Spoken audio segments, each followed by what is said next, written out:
Hi, it's Dave from Chase Classic Cars. What have I been doing this week then? Well, I got fed up with welding. So I bought Hilux. There'll be another video about it.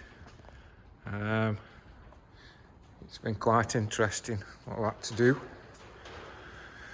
just to get it looking presentable. But that's another story.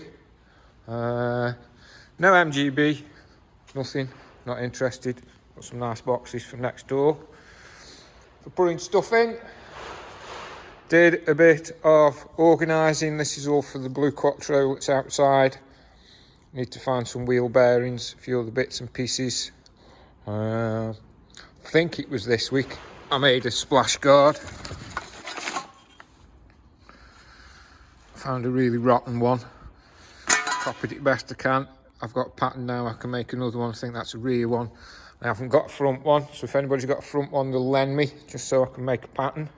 I'd appreciate it.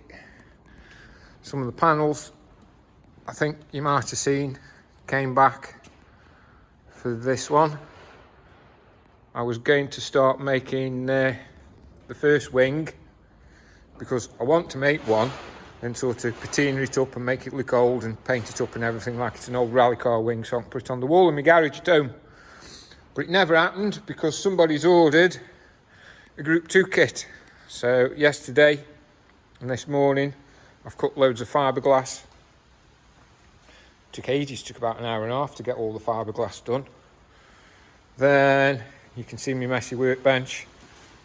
I did some gel coat on that one. I'm going to finish that tomorrow. It should still be tacky.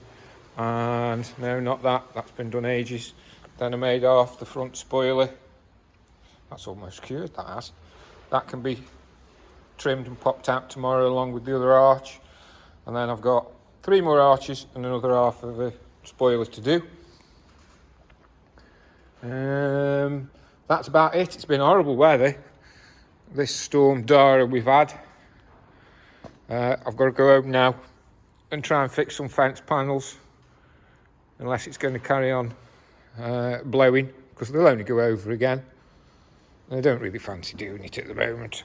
Still got a broken thumb. Oh, like and subscribe, please. See you soon.